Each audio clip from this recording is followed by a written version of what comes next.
ओम शांति। भाग्य विधाता निराकार शिव पितांकर अमूल्य आत्मिक शालग्राम संतान मानंकु विश्व नवनिर्माण कार्य सहयोगी हेउथिबार शुभ अभिनंदन, सुप्रभात, सुस्वागतम। जेतेबेले सारा विश्व आत्मविस्मृत हो जाए सेतेबेले देह अहंकार रे आसी सारा मानव समाज पथभ्रष्ट होई ठीक भूल रो ज्ञान हराई मनइच्छित कार्य करि चाले।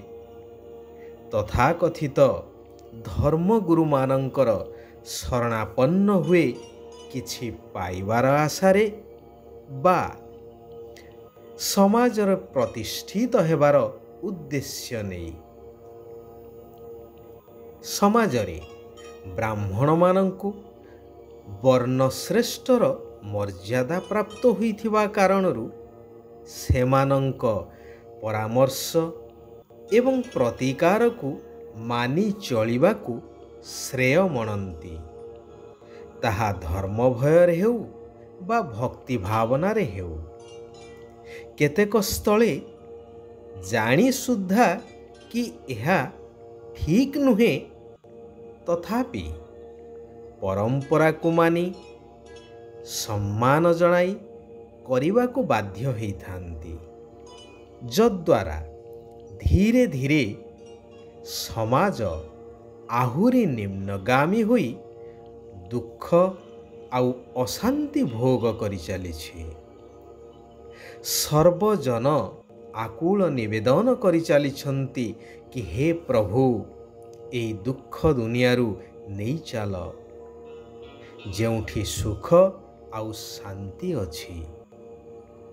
किए देवी देवतांकु हेउ, किए आल्लांकु, किए जीशुंकु तो आउ किए सत श्री अकाल कही सेई भगवानंक उद्देश्य रे निवेदन करुछंती।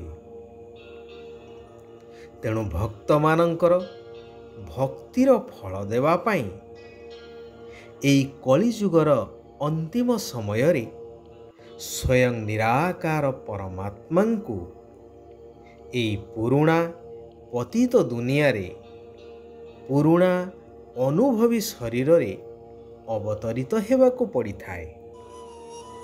एथिरे स्पष्ट रूप से प्रमाण मिले जदि भगवान सर्वत्र अर्थात सर्वव्यापी तेबे दुनिया दुख शांति भोग करंता नहीं कि केही भगवान को आकुल निवेदन करते नहीं दुखरु मुक्त करिबा पाई, जेहेतु भगवान हेउछंती दुख हर्ता सुखकर्ता। पुणी गीतार महावाक्य अनुसारे यदा यदा हि धर्मस्य ग्लानिर्भवति भारते सही अनुसारे भगवान को अवतरित हो आसबार आवश्यकता पड़ी न थांता।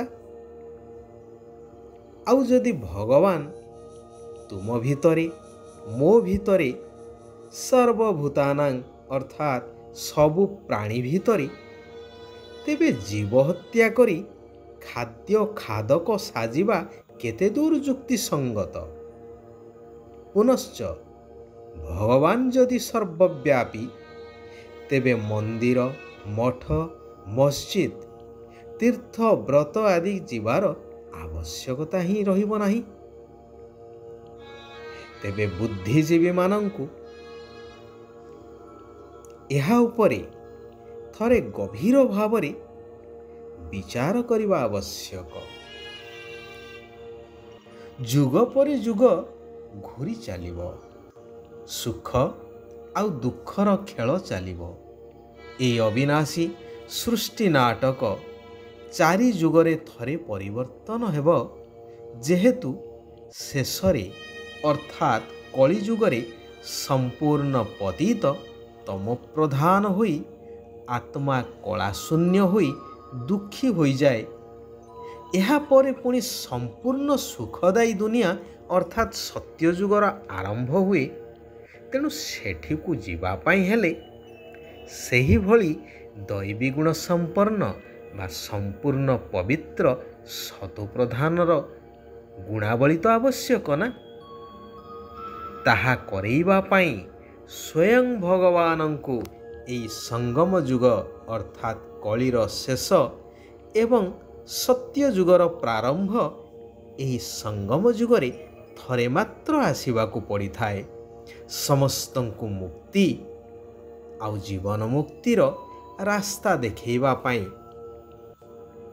ସାରା ବିଶ୍ୱକୁ ପରିବର୍ତ୍ତନ କରିବା ପାଇଁ ଭଗବାନ ଆସି କହୁଛନ୍ତି, ହେ ମୋର ମଧୁର ଆତ୍ମିକ ସନ୍ତାନଗଣ, ଯଦି ଉତ୍ତରାଧିକାରୀ ହେବାକୁ ଚାହୁଁଛ ତେବେ ସର୍ବଦା ସାବଧାନ ରୁହ।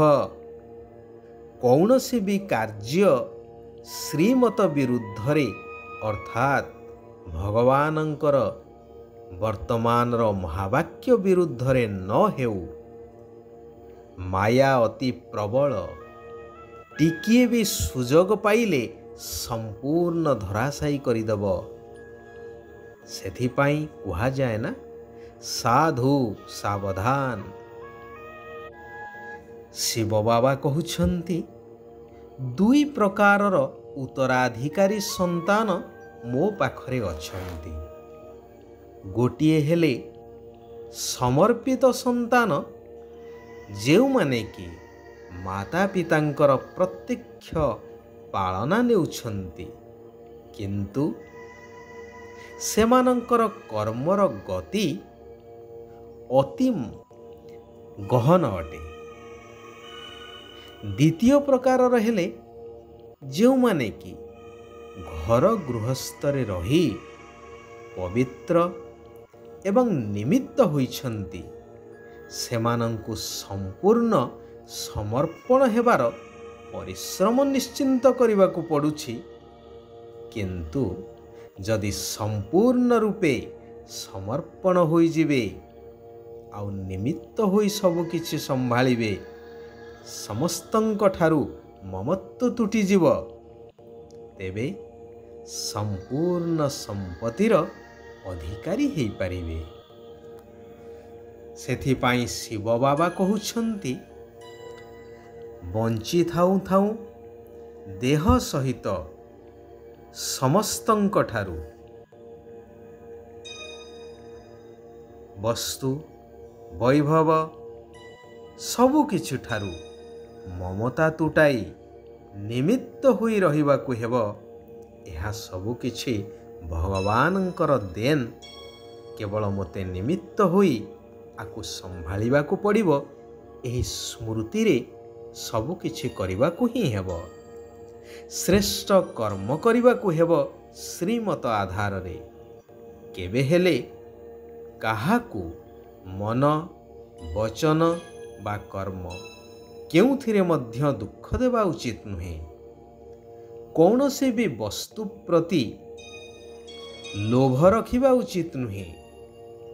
ନିଜକୁ ସର୍ବଦା ଚେକ୍ କରିବା ଦରକାର କି ମୋ ଭିତରେ କୌଣସି ବିକାର ବା ଅବଗୁଣ ନାହିଁ ତ।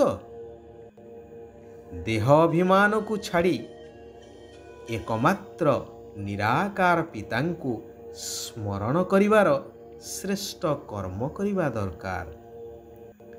ଶିବ ବାବା କହୁଛନ୍ତି, ନିଜର କ୍ଷମା ସ୍ୱରୂପ ସ୍ଥିତି ଦ୍ୱାରା ଶିକ୍ଷା ଦେଉଥିବା ମାଷ୍ଟର ସାଗର ହୁଅ। କେହି ଯଦି ତୁମର ଅକଲ୍ୟାଣ କରିବାକୁ ଚେଷ୍ଟା କରୁଛି, ତେବେ ତୁମେ ତୁମର କଲ୍ୟାଣର ମନୋଭାବ ଦ୍ୱାରା ତାକୁ ପରିବର୍ତ୍ତନ କର ବା କ୍ଷମା କର, ଯାହା ସେହି ଆତ୍ମା ପାଇଁ ଶିକ୍ଷା ପାଲଟିଯିବ। ଯେଉଁମାନେ ସର୍ବଦା ଖୁସିବାସିଆ ସ୍ଥିତିରେ ରହିଥାନ୍ତି, ସେହିମାନେ ହିଁ ସମସ୍ତଙ୍କୁ ଏବଂ ନିଜକୁ ପ୍ରିୟ ଲାଗିଥାନ୍ତି। ଆଚ୍ଛା, ଆଜି ପାଇଁ ଏଇଠାରେ ଆମେମାନେ ବିରାମ ନେବା। सारा विश्वर आत्मा मानकर कल्याण हेउ, समस्ते सुख आउ शांतिर अनुभव करंतु। ओम शांति, ओम शांति, ओम शांति।